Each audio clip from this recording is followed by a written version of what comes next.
Once I have an absolute idea that we have an audience which is absolutely decent and sincere, then I'll give you an option to even unmute yourself when the right time will come. Till then, till then, we will only talk via chat box. I hope I'm clear. I can see few of you already.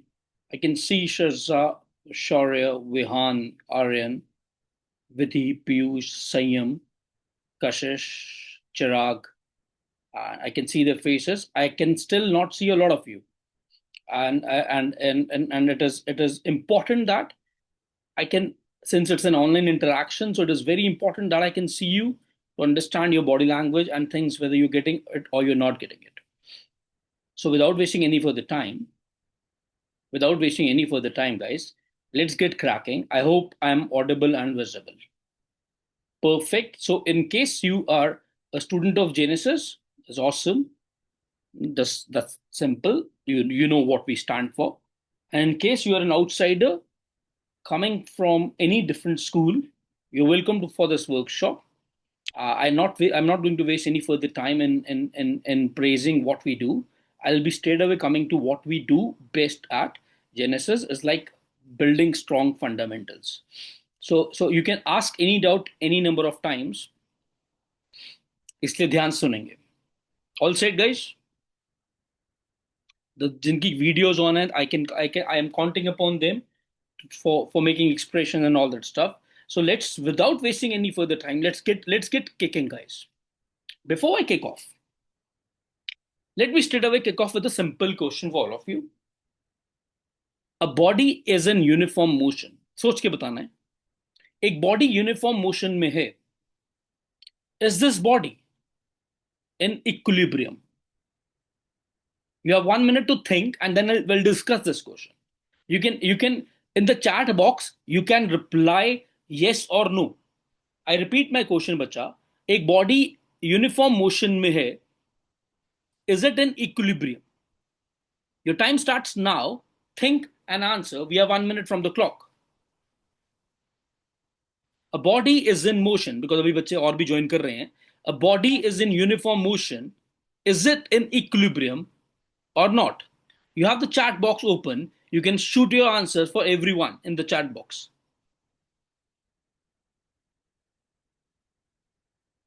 Come on, guys. Let's make it happen. I'm waiting for your answers.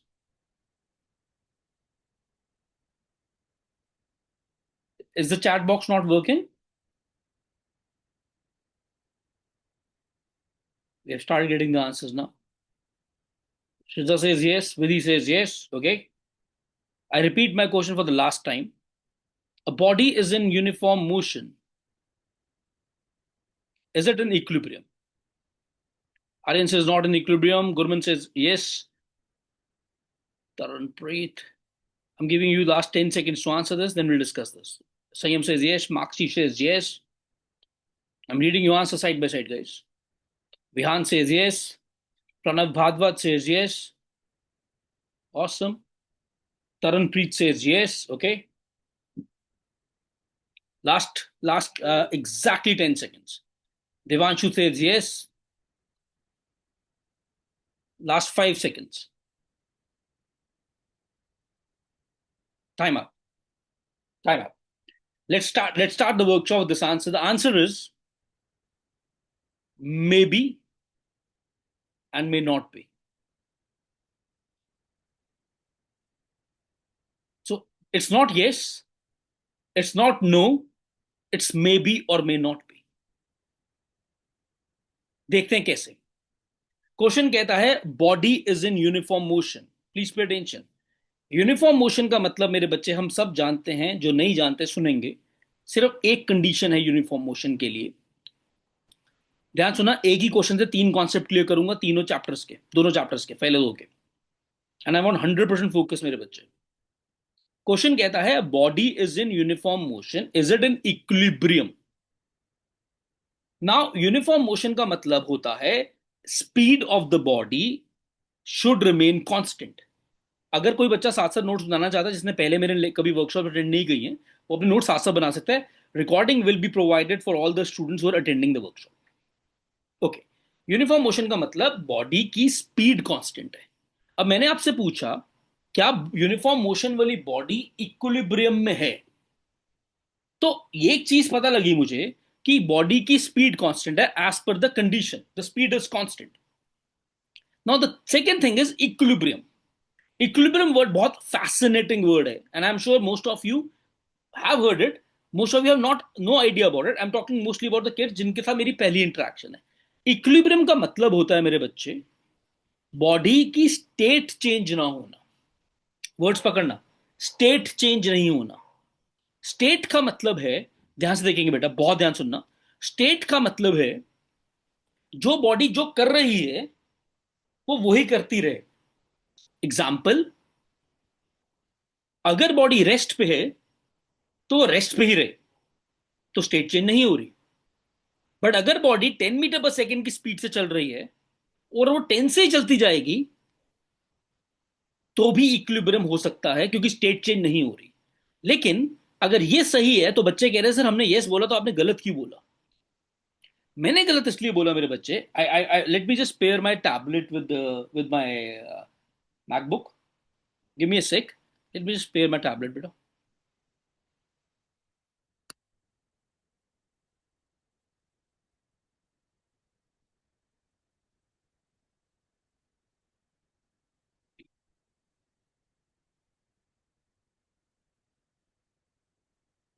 This question is very fascinating बेटा. किसी का भी answer नहीं आया सही. कईयों ने बोला यस, कईयों ने बोला नो, एक दो ने नो भी बोला. But we did not get the right answer. I'll explain you why we did not get the right answer. Give me a minute. It's taking a little more time. चल भाई हो जा. Start.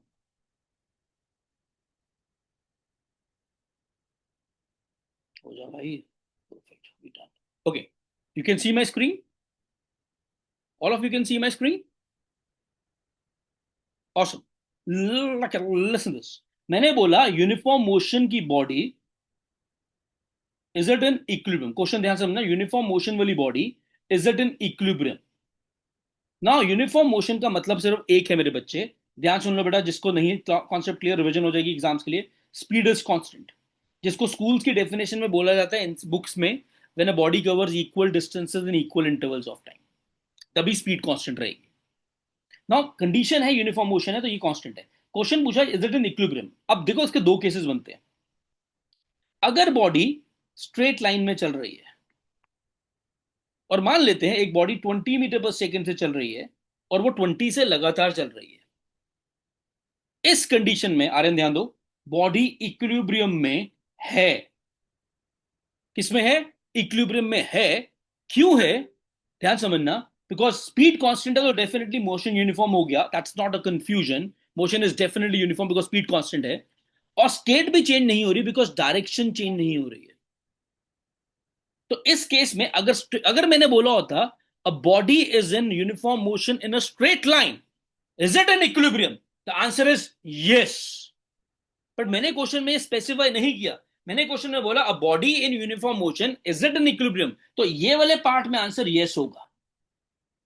But what if, ध्यान समझेंगे, magic देखो बेटा, physics का magic देखो. अगर यही बॉडी 10 मीटर पर सेकेंड से ऐसे ऐसे चल रही है, ऑन द राइट साइड जो मैंने बनाया वियर्ड सा डायग्राम ये, या फिर जो आपकी बुक में दिया हुआ है फर्स्ट मोशन चैप्टर में, अगर यही बॉडी सर्कुलर मोशन में चल रही है, एक ही स्पीड से एक बॉडी राउंड अबाउट के अबाउट घूम रही है 10 मीटर पर सेकेंड से. Now the dash is same. If you see 10 metre पर सेकेंड से लगातार एक बॉडी घूम रही है, therefore the dash is same, the speed is same. So therefore it is a uniform motion. But at every point the dash is changing. Data direction is changing. अगर direction change करती है तो obviously body की state change हो रही है. Magic समझो. Therefore इस केस में ये स्टेटमेंट गलत हो गई. तो आपका आंसर आना चाहिए था मेरे बच्चा, a body in a uniform motion may or may not be in equilibrium. और अगर किसी को इक्विलिब्रियम का मतलब नहीं पता, मैं फिर से बताया तो मेरे बच्चे, इक्विलिब्रियम का मतलब होता है मेरे मेरे बच्चा स्टेट का चेंज ना होना.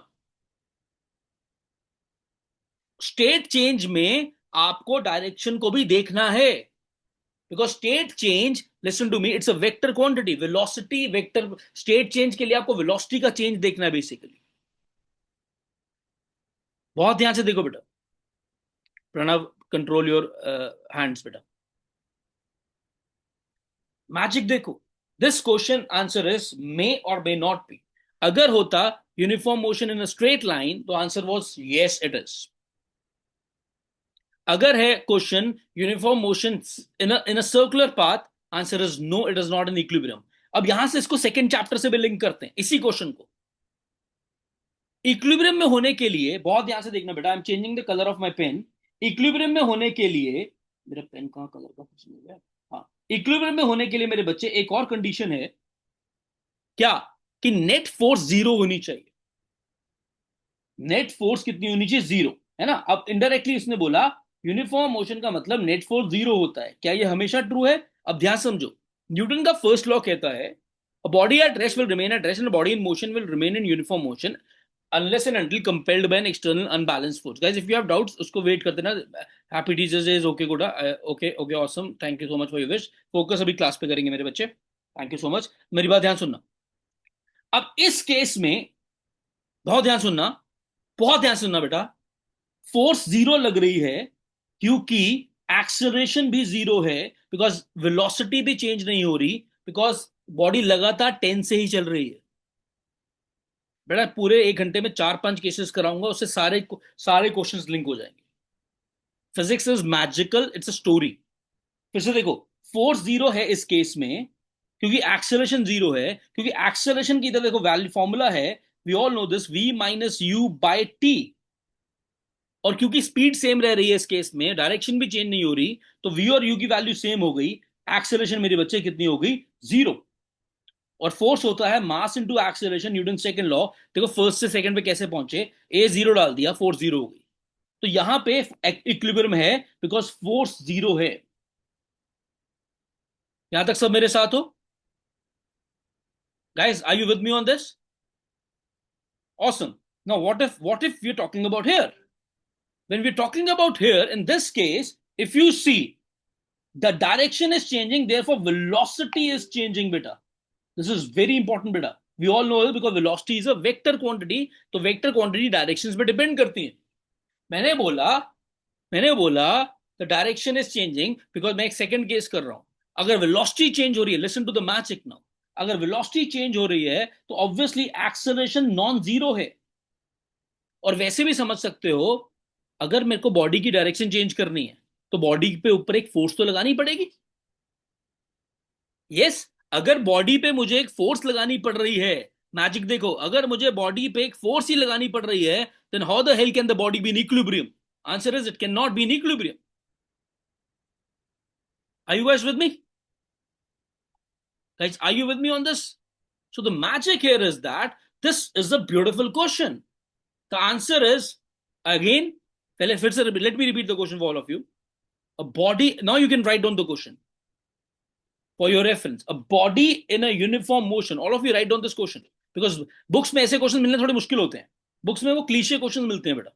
A body in a uniform motion, all of you write down the question. A body in a uniform motion, a body in a uniform motion,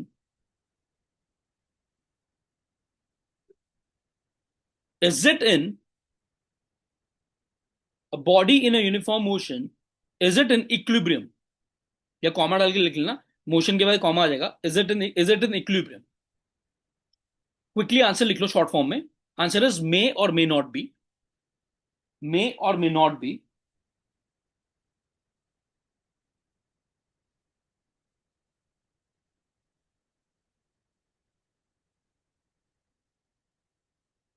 first point, if the body is in uniform linear motion, if the body is in uniform linear motion,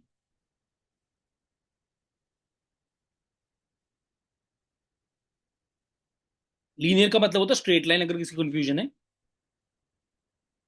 I repeat, if a body is in uniform linear motion, then it is in equilibrium. Then it is in equilibrium.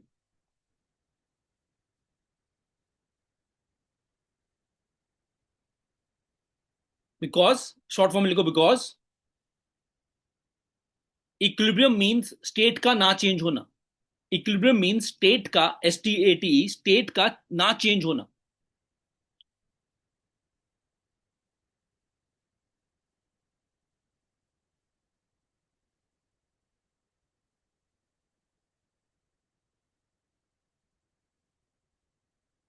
Second point, if the direction of the body is changing, guys, come on, we can do it. If the direction of the body is changing,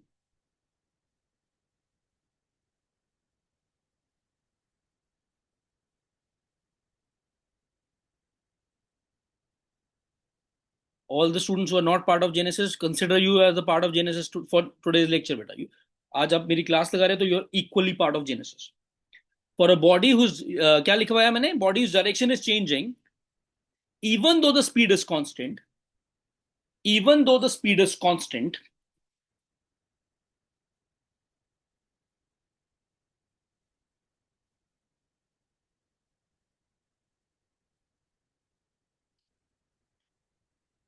it is not in equilibrium. It is not in equilibrium, as some force is required to change the state of the body. As some force is required, अरे कुछ miss हो गया, as some force is required to change the direction of the body.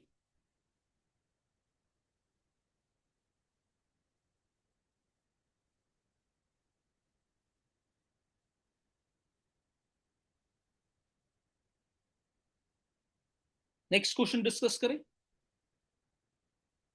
Are you guys with me? पहला question, we spend approximately guys, approximately I think 15 minute on first one concept. But this is not just one concept. इससे क्या सीखा? पहला, uniform motion दो प्रकार का हो सकता है। इधर देखेंगे सब मैजिक, क्योंकि ये क्वेश्चन बहुत तरीके से पूछ सकता है। क्वेश्चन एग्जाम में ये भी आ सकता है, स्कूल एग्जाम में, is the uniform motion accelerated one? इसका आंसर क्या बनेगा? Yes and no. अगर लीनियर है तो एक्सेलरेशन नहीं है, अगर नॉन लीनियर है, डायरेक्शन चेंज हो रही है, तो एक्सेलरेशन हो सकती है। ये क्लियर हो गया? ऐसे भी आ सकता है। Second way of asking the same question B, is a uniform motion, is a uniform motion, या in a uniform motion will the body have experienced some force? Again दो possible answers, yes भी हो सकता है अगर straight line है, no भी हो सकता है अगर डायरेक्शन चेंज हो रही है। You see physics is magic. मैं बारी बारी इस चीज बोलता हूं because is actually magic. Your concept should be crystal clear मेरी जान। Third can be in a form of a true और फॉल्स। अब जैसे हमने स्कूल में जेनेसिस का भी बहुत सारे स्कूल में पेपर हुआ है।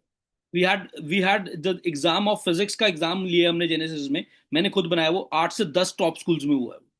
तो उसमें मैंने क्वेश्चन क्रिएट किया, a body in uniform motion can change the direction, true और फॉल्स? तो in a uniform motion direction change हो सकती है मेरे बच्चे, क्योंकि डायरेक्शन का कई बच्चों को लगता है, बट मुझे मुझे इसमें कोई इंटरेस्ट नहीं है। आपको आपके, मैं नॉन जेनेसिस बच्चों की बात कर रहा हूँ कि ट्यूशन टीचर्स या आप जहाँ पे पढ़ते हो वो क्या सिखाते हैं, मुझे सही पढ़ाना है आपको। यूनिफॉर्म मोशन का डायरेक्शन से कोई लिंक नहीं है। यूनिफॉर्म मोशन का सिर्फ एक वर्ड से लिंक है, स्पीड का कांस्टेंट रहना।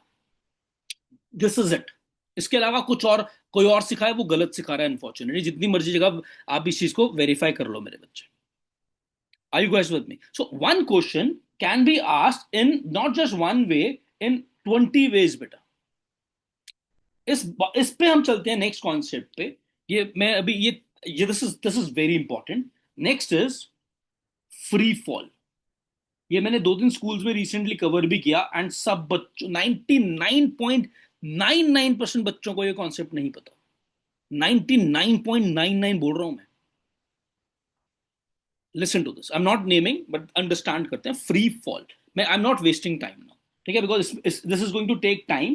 तो मैं इसमें आपसे नहीं पूछ रहा, बट सब सोच के रखो what is a free fall according to you. ठीक है, all of you think what is a free fall according to you.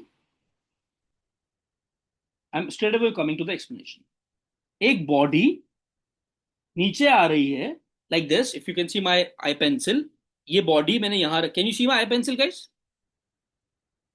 ये मैं रूम में बैठा हूं, ठीक है, ध्यान देंगे पीयूष, प्लीज फोकस। मैंने इसको यहां से ड्रॉप कर दिया, ये गिर गई।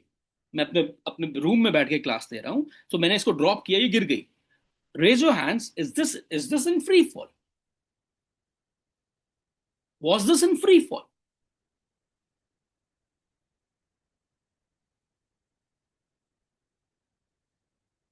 But I can't. Okay, I think we. But maybe I can't allow you to unmute because that will take a lot of time. You can straight away reply why. Why for yes? Acha, jo, haan, you can raise your hand. So the kids who say yes, it is a free fall. Raise your hand. Okay. Hands down, all of you. Hands down, all of you. Vihan, your hand is up. Hands down, all of you. Awesome. Anyone who says it is not in free fall. I repeat, this eye pencil of mine has been dropped from a height in my room. Is it in a free fall? Anyone in the batch, we are 30 odd people, says it is not in the free fall. I'm glad सबको concept नहीं आता. This is not in a free fall. Understand the magic. Free fall, मुफ्त में गिरना. But हम हिंदी नहीं पढ़ रहे. फ्री फॉल की डेफिनेशन पता क्या है? The motion of a body under the influence, बाद में लिखवाऊंगा. The motion of the body under the influence of only gravitational force. Only word is very, very important. Only under the GF, gravitational force. अब मैंने जब अपने room में इसको गिराया, तो इस पे ग्रेविटेशनल फोर्स के साथ साथ एयर फ्रिक्शन भी लगी, क्योंकि मैं वैक्यूम में नहीं बैठा हूं. मैं अपने रूम में बैठा हूं, सांस ले रहा हूं, तभी जिंदा हूं, तभी पढ़ा रहा हूं. और जब इस पे एयर फ्रिक्शन लगी, मैजिक देखो. ये नीचे गिर, मान लो ये नीचे गिर रहा है. ठीक है. ये नीचे गिर रहा है, बॉल नीचे गिर रही है. आपने अपने घर की छत से एक बॉल को नीचे गिराया, ये नीचे गिर रही है. ठीक है. अब जब ये नीचे गिरेगी बॉल मेरे बच्चे, तो इस पे नीचे गिरते हुए इधर देखो, एक इस पे ग्रेविटेशनल फोर्स लगेगी, इसका वेट नीचे की तरफ, और एक ऊपर की तरफ लगेगा एयर ड्रैग. FA लिख रहा हूं, A for air. Air drag मतलब, अगर ये वर्ड नहीं सुना, एयर ड्रैग मतलब फ्रिक्शन होती है, ऊपर लगेगी क्योंकि बॉडी नीचे आ रही है. तो कितनी फोर्सेस लग गई बॉडी पे बच्चे? दो. यस और नो? बॉडी पे कितनी फोर्सेस लग गई? दो. एयर ड्रैग और ग्रेविटेशनल फोर्स. तो ये फ्री फॉल कैसे हुआ? अगर मैं इसको आपको बोलता, मैं वैक्यूम में बैठा हूं. अब कई बच्चों को वैक्यूम में मतलब नहीं पता होता. वैक्यूम का मतलब है नो एयर, हवा नहीं है. कई बच्चों को गलत पढ़ाया जाता है, या बच्चे गलत बुक से इंटरप्रेट कर लेते हैं. कई बच्चों को यह लगता है, जो मिथ है, कि वैक्यूम का मतलब होता है नो ग्रेविटी. वैक्यूम और ग्रेविटी का कोई लिंक नहीं है. ग्रेविटी अर्थ के मास की वजह से है, अर्थ की वजह से है. वैक्यूम का नहीं होना एटमॉस्फेयर खींचने से. अगर मैं अपने रूम से, जहां मैं बैठा हूं, एक वैक्यूम पंप लगा के रूम से एयर निकाल दूं, तो मैं हवा में नहीं उड़ूंगा, ग्रेविटी रहेगी. मैं रूम में ही बैठा रहूंगा जमीन पे, मुझे सिर्फ सांस लेने में दिक्कत आएगी. आज ही मजा सटके ले, समझ आता है फिजिक्स. पहली चीज. तो वैक्यूम नोट करेंगे, डबल स्टार बना के, मेरा हर बच्चा, आज तुम सब मेरे बच्चे हो. Vacuum, all of you guys right it. Books में नहीं मिलेंगी चीजें कहीं, और कोई भी बताता नहीं है चीजें बेटा, ये आप मेरे अपने एक्सपीरियंस से बता रहा हूं. वैक्यूम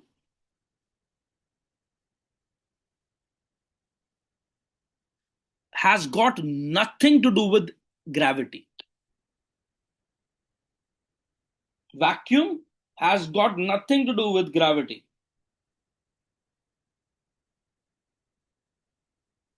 लिखो, इसके बाद लिखो.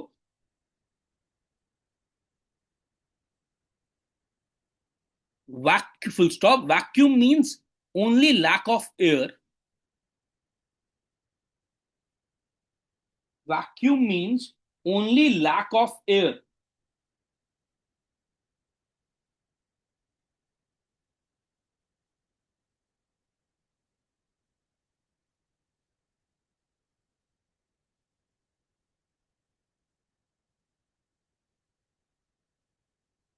And Gravity is due to Earth.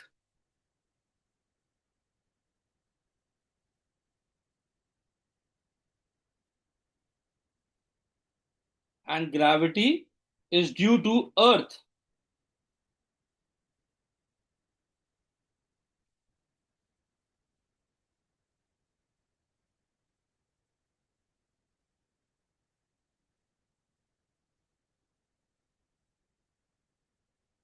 Guys, are you with me? Are you with me? Okay, अब वापस आते हैं क्वेश्चन पे. सो बॉडी, अगर आप हवा में अपने रूम में अभी बैठे, जहां पे भी आप बैठे हो, all of you, hold your pens like this. Pen, pencils, whatever you are doing this, hold it like this. Drop it. Ensure that it does not get. Drop it like this. Drop it like this. It's not a free fall because इस पे air drag लग रहा है. Number one. अब अभी तो magic शुरू हुआ है. अब मैजिक देखो. अगर आप वैक्यूम में बैठे, ऑल ऑफ यू अज्यूमिंग हम सब रूम में बैठे हैं जहां पे अब हवा नहीं है, एंड हमने ऑक्सीजन मास्क लगाया हुआ है, सिलेंडर रखा हुआ है, so that we can breathe. Now आप अपने पेन को पकड़ो हाथ में.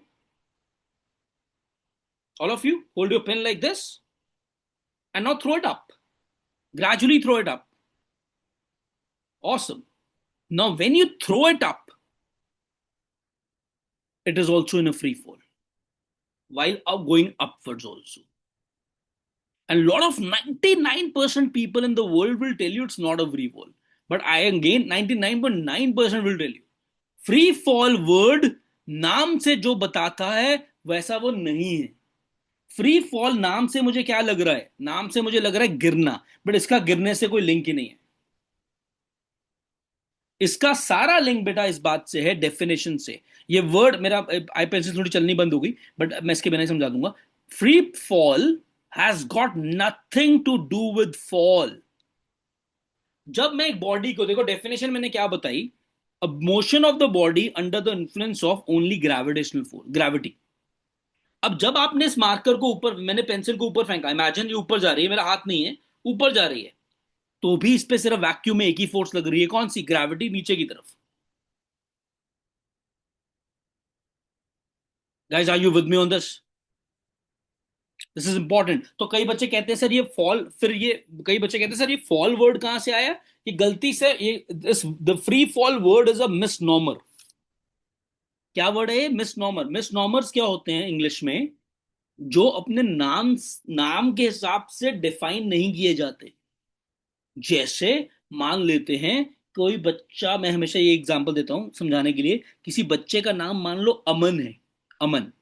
अब अमन का मतलब होता है शांति, पीस. बट वो बच्चा बहुत वॉयलेंट है, लड़ाका है. तो I would say Aman parents ने नाम रखा, बट वो मिस नॉमर है. MISNOMER, misnomer. Mismatch है बेसिकली नाम से. तो फ्री फॉल नाम से क्या लग रहा है मुझे? गिरना. बट गिरने से कोई लिंक नहीं है. डेफिनेशन क्या है? The motion of the body under the influence of only gravitational force. तो जब मैंने बॉडी को ऊपर फेंका तो भी उस पर एक ही फोर्स लग रही है, वैक्यूम. अगेन आई एम रिपीटिंगली, बारी बारी कह रहा हूं, वैक्यूम में. Free fall happens only in vacuum. The condition is this. ऊपर जाए बॉडी, नीचे आए, कोई फर्क नहीं है. हाँ, एक कंडीशन है. मान लो ये एक मेरा बॉक्स है और मैं वैक्यूम में हूं और मैं इसको ऊपर लेके जा रहा हूं. Now it is in free fall. No, because अब मेरे हाथ का एफर्ट फोर्स भी लग रहा है. तो अब उसमें दो फोर्सेस आ गई. एक जो मैं लगा रहा हूं, एक वेट बॉडी का जो ग्रेविटेशनल फोर्स है. Now it is not in the free fall. Guys, are you with me on? Are you with me on this? Guys, I repeat, are you with me on this? I'm now have given permission to all to unmute yourself if you have any doubt. And the right time will come. But again, don't misuse the power. क्या सीखा? Magic सीखा. Free fall word misnomer है. लिखेंगे पहले definition सारे. All of you write on the definition. Short form में लिखेंगे, to the point. The motion of the body, the motion of the body under the influence of the motion of the body under the influence of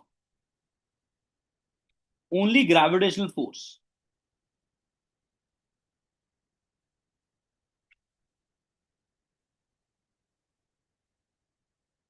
The motion of the body under the influence of only gravitational force. इसके बाद लिखो, if you throw a body, if you throw a body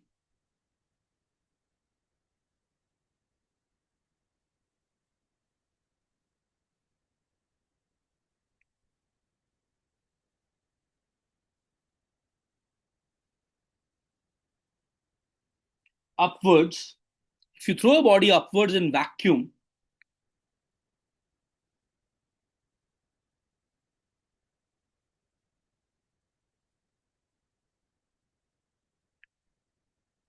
if you throw a body upwards in vacuum, it is also in a free fall. It is also in a free fall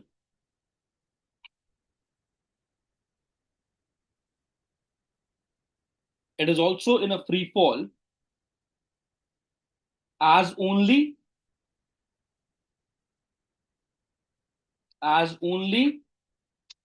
gravitational force is acting on it. Yeah, gravity is acting on it. As only gravity is acting on it.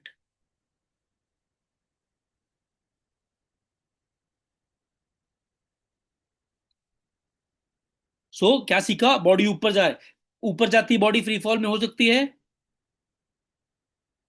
Devanshu, you have a doubt बेटा?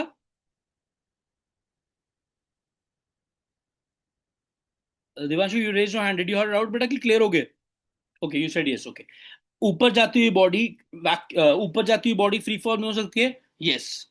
नीचे आती हुई body free fall में हो सकती है, yes. But condition क्या है? It should be in dash. मन में बोलो सब, मैं सुन जाऊंगा। Vacuum.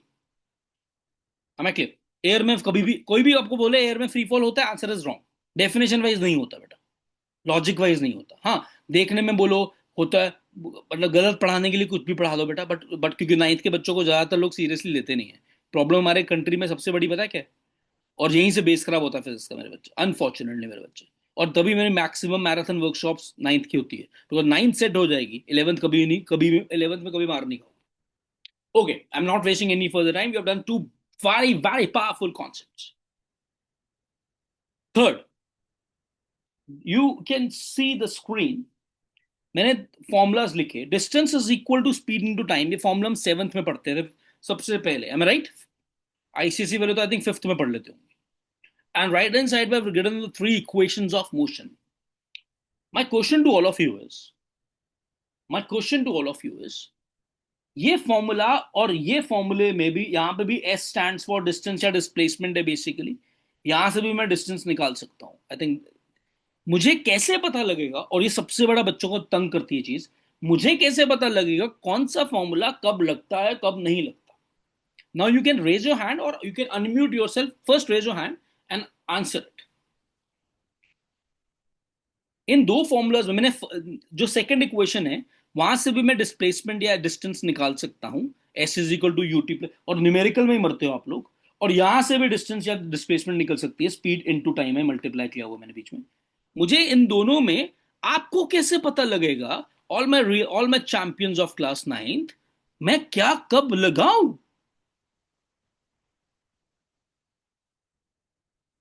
Can have anyone in the batch who wants to answer this? You can raise your hand. Kaina, go ahead, beta. Sir वो डिपेंड करता है कि क्वेश्चन में क्या गिवन है, अगर एक्सेलरेशन गिवन है या फिर टाइम गिवन है, और अगर हमें फाइनल वेलोसिटी या फिर इनिशियल वेलोसिटी निकालनी है तो हम मतलब फर्स्ट वाली इक्वेशन लगा सकते हैं। और अगर स्पीड डिस्टेंस गिवन है और अगर उसमें एक्सेलरेशन और टाइम गिवन है और उससे मतलब निकालना है कि हमारी वो इनिशियल वेलोसिटी कितनी है, यू निकालनी है। I get your तो point, Kaina. Okay, we'll move to the next student. Okay, good job, Kaina. अभी मैंने आंसर ये नहीं बोला ठीक है कि गलत, but good job in participating. Shirza, go ahead. Sir जो सेकंड वाला आपने लिखा s is equal to u c u t plus half a square, वो हम तब यूज करते हैं जब हमारी एक्सेलरेशन कांस्टेंट होती है, क्योंकि तब फोर्स एक्ट कर रही होती है। ओके और हम जो पहला वाला तब यूज करते हैं जब एक्सेलरेशन कांस्टेंट नहीं होती, क्योंकि कोई फोर्स एक्ट नहीं कर रही होती। Okay, that's brilliant. 10 out of 10 answer, and that is the answer. Shazak, proud of you, beta. You're making Genesis proud. Brilliant, beta. And this is it. You first remember it for the rest of your lives. जो तुम्हें 7th में formula पढ़ाते थे, distance is equal to speed into time, that is only valid बेटा. That is only valid for a motion in a for a uniform motion. And अभी आज का lecture ही यहां से स्टार्ट किया. यूनिफॉर्म मोशन का मतलब जब स्पीड कांस्टेंट है मेरी जान. अगर एक बॉडी एक्सेलरेट कर रही है, तेज हो रही है, स्लो हो रही है, this equation is not valid. This formula is not valid. For example, I exam की language में question create करता हूं. A body is moving with the speed of 20 meter per second. After 4 seconds, the velocity becomes, as speed becomes 30 meter per second. What is the distance covered by the body in 4 seconds? I repeat the question for all of you. I want 100% focus, all of you in this workshop. A body is moving with the speed of, मैं तुम्हारे सामने create कर रहा हूँ question. I am not carrying any notes. A body is moving with the speed of 10 meter per second. After 4 seconds, the body is moving at the speed of 20 meter per second. What is the distance covered? You cannot apply distance is equal to speed into time. Paap hai. Because the dash is changing, the speed or the velocity is changing. Therefore, it is an acceleration motion. And acceleration होने का मतलब uniform motion नहीं होता. Speed change हो रही है. Are you guys with me? When we talk about the 3 glorious equations of Newton, time दूंगा लिखने के लिए. ये तीनों इक्वेशन राइट साइड वाली न्यूटन ने दी. मैजिक देखो गाइस, अभी मैजिक मैजिक मैजिक है. ये सिर्फ तब वैलिड है जब एक्सेलरेशन एक्सेलरेशन कांस्टेंट है. अगर एक्सेलरेशन भी चेंज हो रही है तो ये भी वैलिड नहीं रहेंगी. फिर हमें +1 की फिजिक्स पे काउंट करूंगा.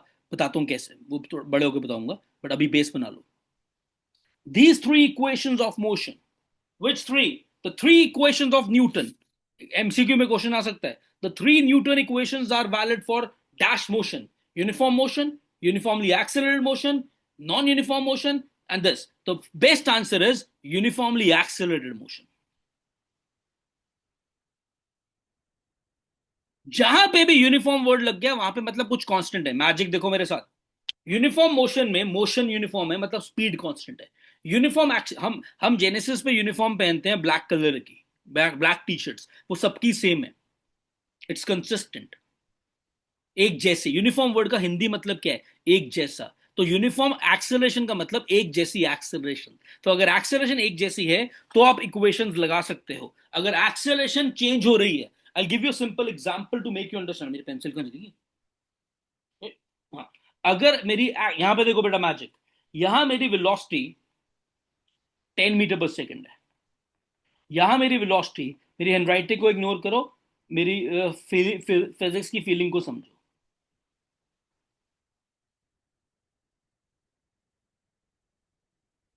मेरी यहां से यहां एक पॉइंट ए ले लिया, A B C D. All of you can see my 4 points. मैंने आपसे पूछा ए टू बी. एग्जाम में क्वेश्चन आ सकता है, तो स्ट्रेट फॉरवर्ड सबके सबके बुक्स में आ सकता है, सबकी जिंदगी में क्वेश्चन आ सकता है. मैंने आपसे पूछा ए टू बी एक्सेलरेशन कितनी है. हम सब निकाल लेंगे. एक्सेलरेशन होता है v, यहां ए और बी में ये फाइनल वेलोसिटी होगी v minus u by t. T2 ले लिया था मैंने, तो ये आ गई 5. सब मेरे साथ हो यहां तक? गाइस सब मेरे साथ हो? Okay. What about B2C? Acceleration आ जाएगी 40. मैं कर नहीं रहा, सीधा लिख रहा हूं. 40 minus 20, 20/2, which is coming out to be 10. And similarly from C to D it will come out to be 30. 100 minus 40 is 60, 60/2 is 30. Now check out the magic. क्या ये वैल्यू जर्नी के लिए सेम है कि अलग अलग है? अलग अलग है, तो ये तीन इक्वेशन यहां वैलिड नहीं है, because in this case even the acceleration is changing.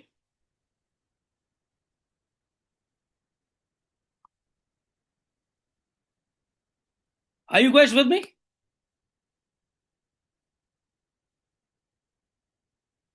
Are you guys with me?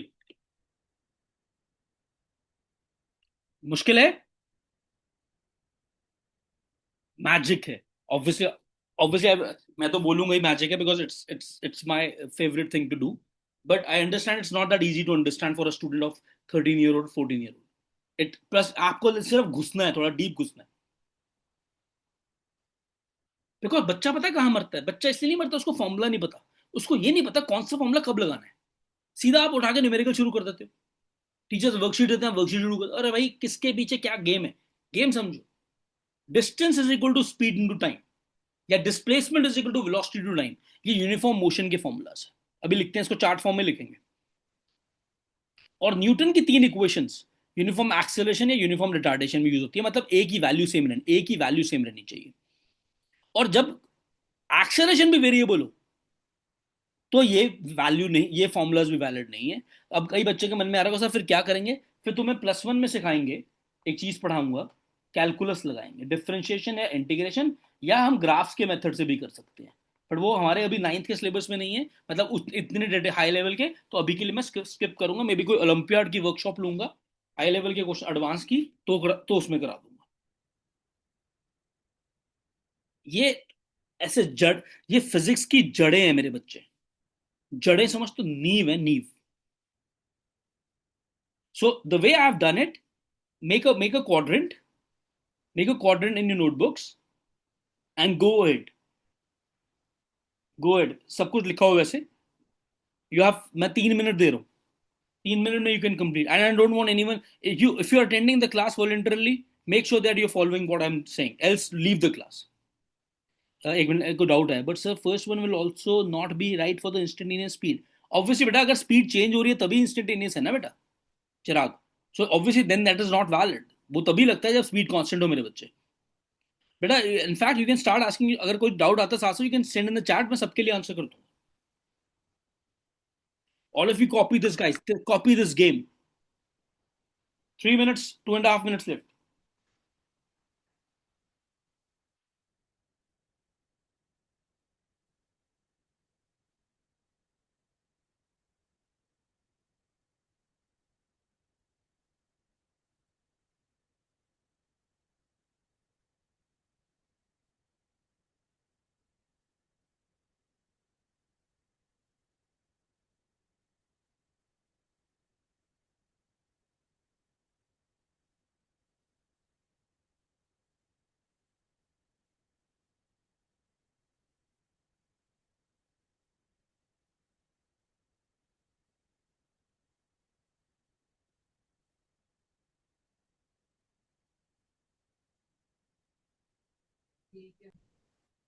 Keep yourself on mute unless it is not required.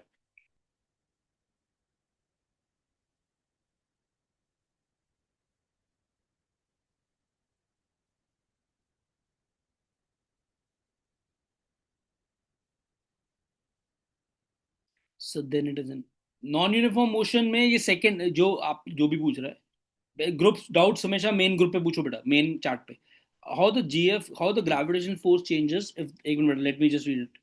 How the gravitation force changes the distance of the mass changes actually. एक minute, how the gravitational force changes if the distance और mass changes, calculate that. Okay, I answer that in the next. Give me Divanshu, give me 2 minutes बेटा, पहले ये उतार ले बच्चे, because उसके लिए मुझे स्क्रीन चाहिए हो। I won't need tablet work. Guys done?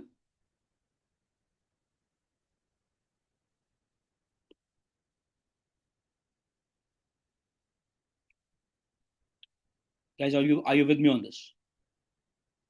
लिखा है कि नहीं? जिसका हो गया है, जिसने कॉपी कर लिया, make a thumbs up. Don't waste time. अगर हो गया तो आगे चलते हैं।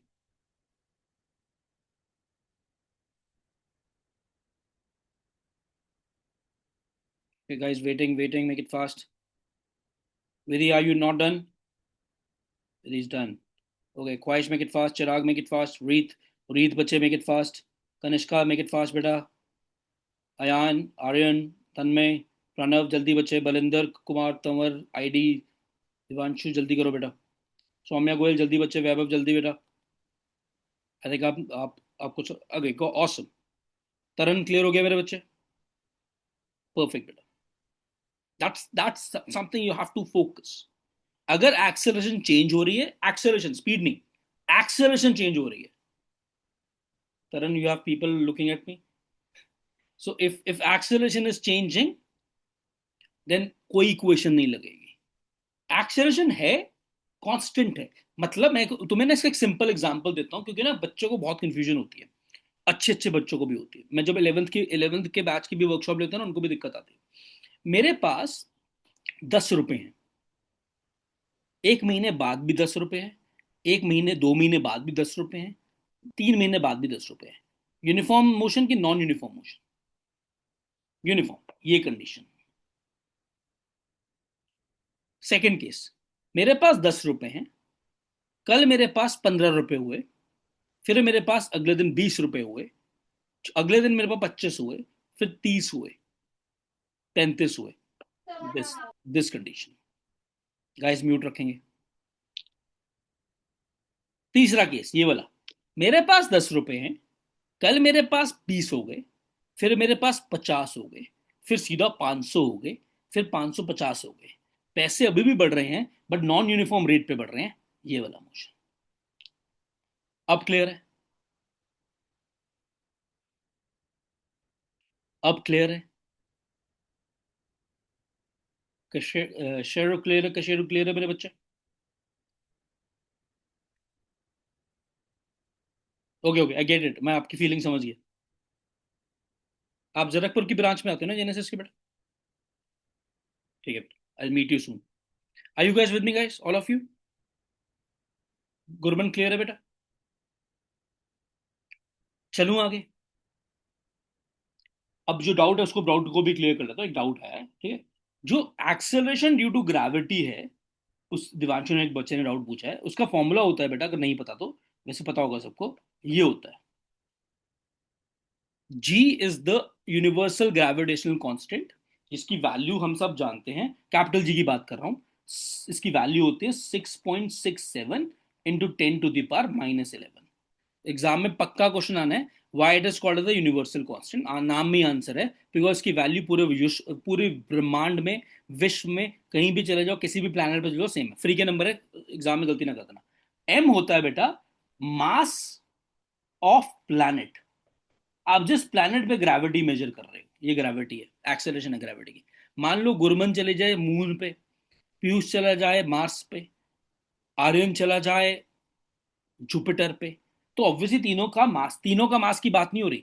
मुझे गुरमन के मास में कोई इंटरेस्ट नहीं है, मुझे पीयूष के मास में कोई इंटरेस्ट नहीं है, मुझे आर्यन के मास में कोई इंटरेस्ट नहीं. मुझे उस मास में इंटरेस्ट है जिस प्लैनेट पे खड़े होकर ये बॉल को ऊपर फेंक रहे हैं, वो मास आएगा. अब अर्थ के लिए ये मास होता है 6 × 10⁻24 ठीक है.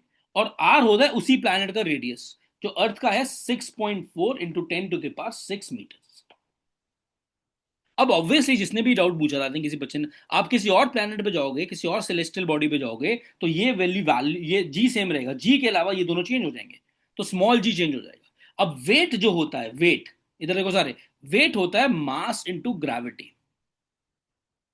अब ये मास और ये मास में बहुत फर्क है. कंफ्यूजन नहीं होनी चाहिए, अगर हो रही है तो गंदी बात है. ये मास प्लैनेट का मास है,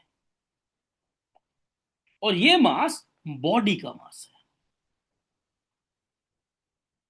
स्मॉल एम बॉडी. जैसे मैं बोलूं, आपका आपका वेट कितना है, आपका जो वेट है वो दो चीजों पे डिपेंड करता है. ध्यान सुनना. एक, आपका मास कितना है, 50, 52, 45, 50. जैसे मेरा 78 है मास, तो मेरा मास है 78. अगर मैं अपना वेट अर्थ पे निकालूं तो मेरा अप्रोक्सीमेटली वेट आएगा 78 इंटू 9.8. अगर मैं इसको 10 ले लूं तो 780 न्यूटन आएगा. ऑब्वियसली कॉमन सेंस कहती है, अगर मैं किसी और प्लैनेट पे चला जाऊं तो मेरा स्मॉल जी चेंज हो जाएगा, है ना? तो वो बढ़ेगा कम होगा प्लैनेट टू प्लैनेट, तो मेरा वेट चेंज हो जाएगा, मेरा मास सेम रहेगा। मैं अगर मून पे चला जाऊंगा हाइपोथेटिकली, तो मैं 78 kg का ही मास लेके जाऊंगा, इनटू जी चेंज हो जाएगा। यहां तक सबको क्लियर है? अगर किसी को डाउट है इसमें और डाउट है, ठीक है। अब इसमें एक मैजिक देख लेते हैं। मैजिक इसलिए बोल रहा हूँ क्योंकि स्कूल के एग्जाम में क्वेश्चन आने ही आने यहाँ से, तो तुम भी थोड़ा सा तुम्हारा भला हो जाएगा, ठीक है। अब अगर मैं अर्थ की बात करता हूं, अर्थ को मैं स्फेयर मान लेता हूं, है ना, मेरी ड्राइंग तुम्हें पता ही कितनी तकड़ी है। अब इस अर्थ के स्फेयर पे ये मैजिक देख लो, यहां पे अर्थ के सेंटर पे स्मॉल जी 0 होता है। तो यहां पे weight which is m g, m into 0, 0 हो जाएगा।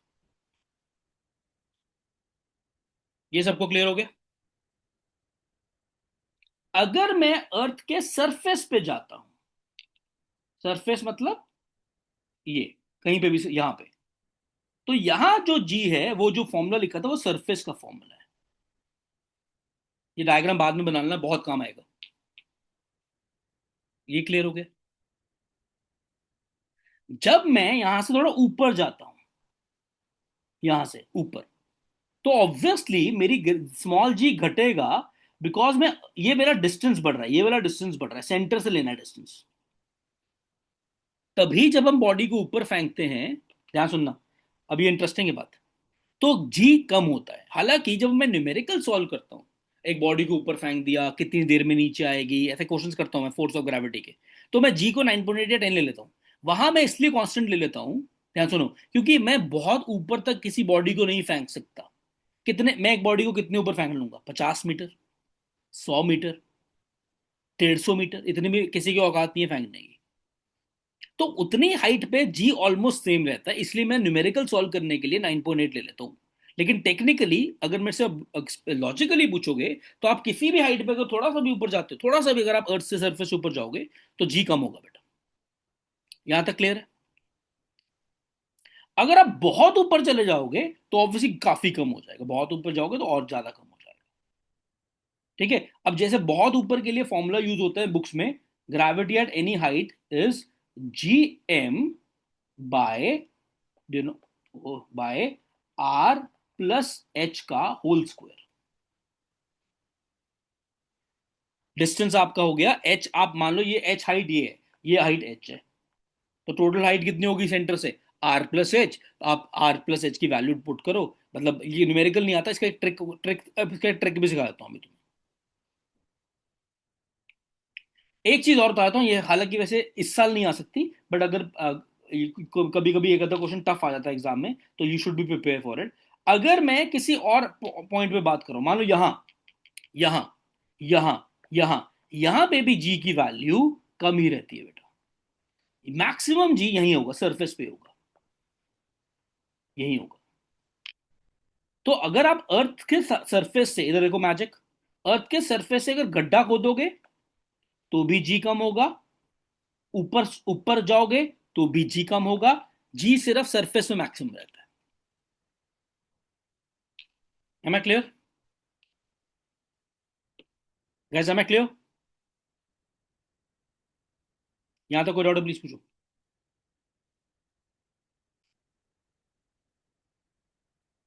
Are you guys with me?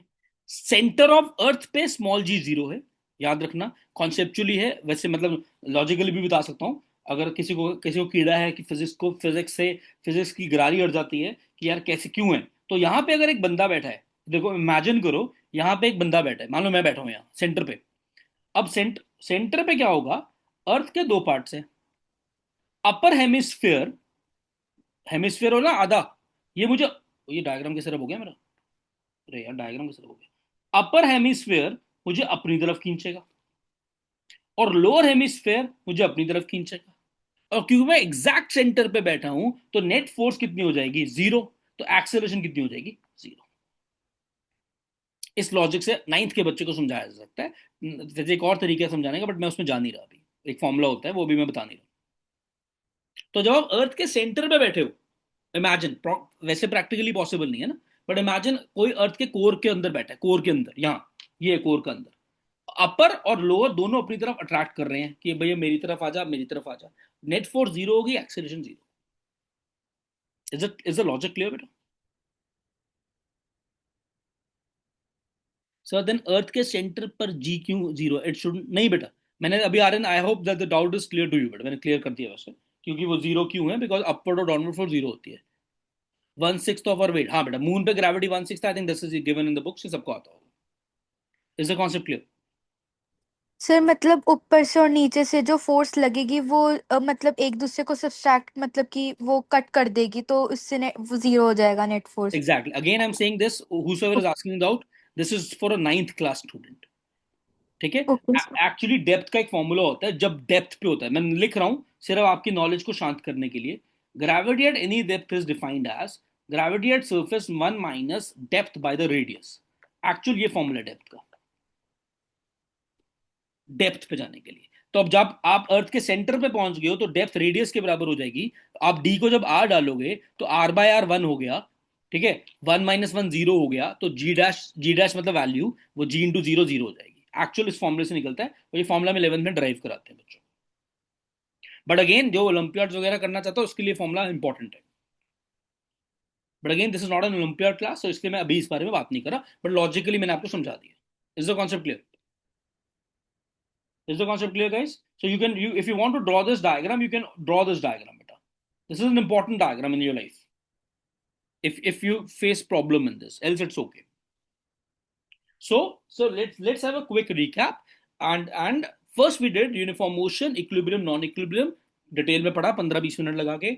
Then we discuss, I think state के बारे में हमने उसमें बात करी। Then we discuss free fall. I think free fall के बाद हमने इससे पहले डिस्कस किया था, यस हाँ, ये इक्वेशंस ऑफ मोशन कौन सी कब लगती है, कौन सा फॉर्मूला कब लगता है। एंड अभी मैंने आपको थोड़ा सा ग्रेविटी के बारे में बताया। नाउ बिफोर आई बिल्कुल, you have any doubt so far guys? Then I will move to the last 2 minutes of the session. Any doubt in the session so far?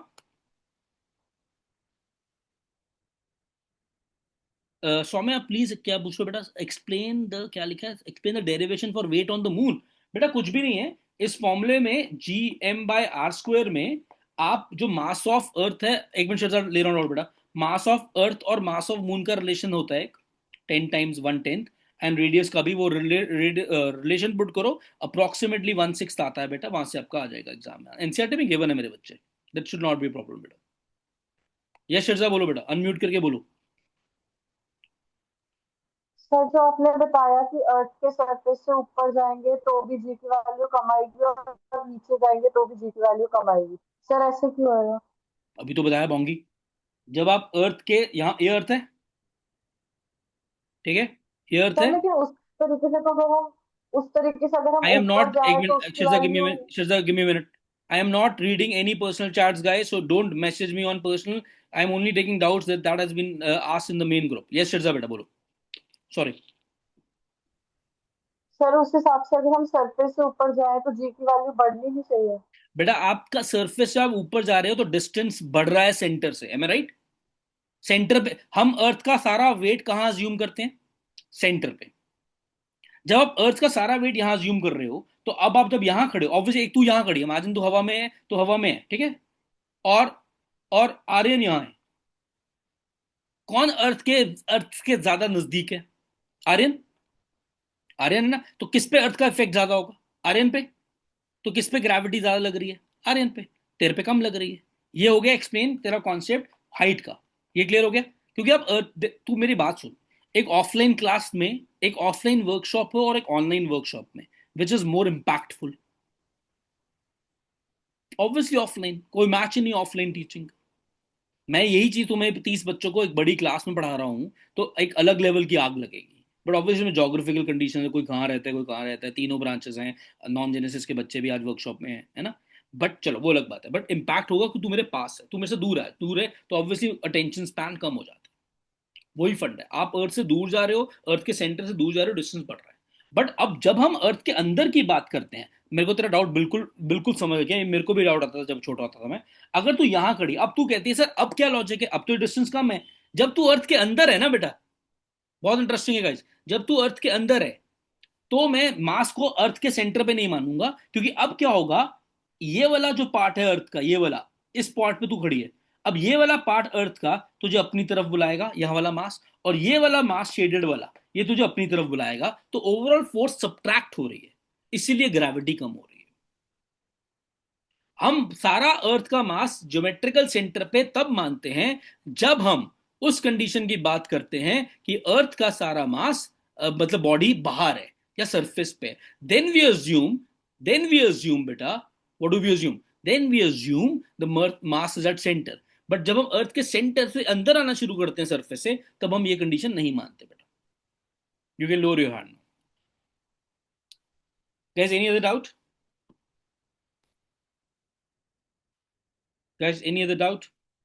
Soumya, Reet, Taranpreet, Vaibhav, guys, any doubt? Are you guys with me? Awesome, guys, awesome. So I think this is मैं कभी एक मिनट, there's one more. Sir centre पर zero होने का reason are that is distance between two body zero, नहीं बेटा, absolutely wrong चिराग। जब डिस्टेंस जीरो होगा तो फोर्स इनफाइनाइट हो जानी चाहिए, because anything divided by zero is not zero, for your information बेटा, anything divided by zero is not zero, it's infinite. Zero by anything is zero बेटा।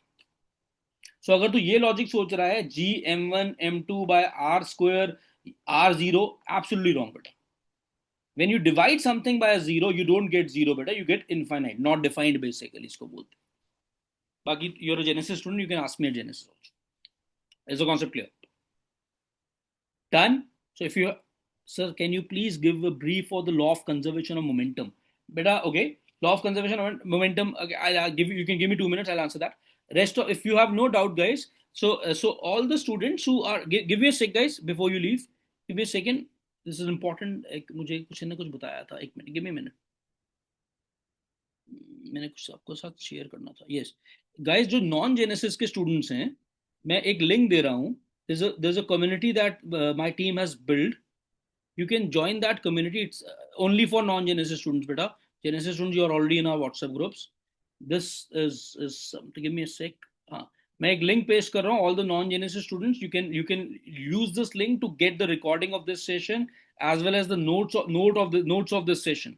once the session gets over एक PDF आएगा, all of you will get the PDF in your respective groups। जो genesis के बच्चे हैं उनको अपने respective group में आएगा। हम एक outsider community build कर रहे हैं to help students understand different subjects in a better way। So this is the link to that community, the link is this is managed by my teachers, by my team।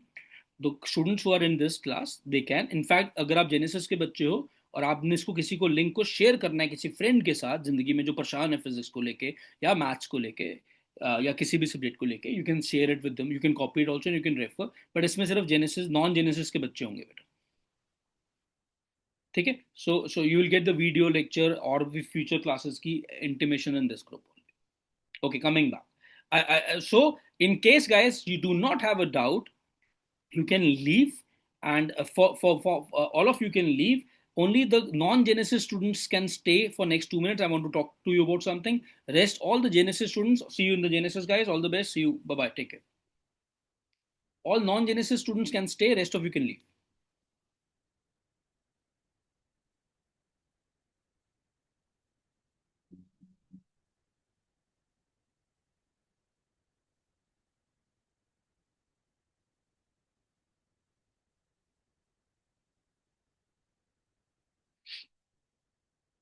I repeat, all the non-Genesis students can stay for next 2 minutes and rest can leave। Awesome, guys, now can I see all of you?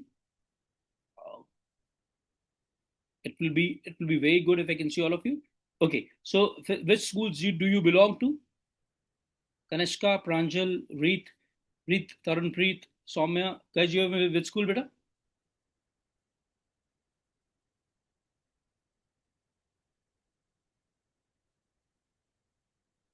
Soumya, you can answer that in chat also। Gurukul, okay, awesome Pranjal, ठीक है बेटा। So Delhi was okay, DWP, okay, Kanishka, awesome guys। So what you can do is you are very well aware that in case you need any help and for half yearlies If you need any help बच्चे, you can call at Genesis number. मैं chat पे number भी डाल देता हूँ. Okay, DC Saumya, okay, this is the number. जो भी आपको Genesis की branch nearest पड़ती है, we have 3 branches बेटा. One is in sector 15 Panchkola, one is in sector 20 Panchkola, and the third one is VIP Road Zirakpur. Whatever branch is nearest to you beta, you can go there, you can talk at this number. It's a centralized helpline number. You can come and we'll give you a doubt class. It's absolutely free. We're not charging anything for these are helpful classes beta. तो जैसे अगर आपको कोई चीज समझने में दिक्कत आती है, you're more than welcome to come and attend a free doubt class. We'll arrange for you, but with very good teachers. We just have to inform a day in advance. We'll help you. ठीक है बेटा. And in the meantime, ensure that you join this group. This is going to be very helpful for you, and you can also pass the link to your other non-Genesis, your classmates also. Pranjal, Kanishka, Soumya, and others who have left. I hope I'm clear, beta. Thank you so much, girls. Bye bye. Take care. God bless you. All 3 of you, and others also have just. Bye bye. Take care, guys. You'll get the recording of this session on the group only.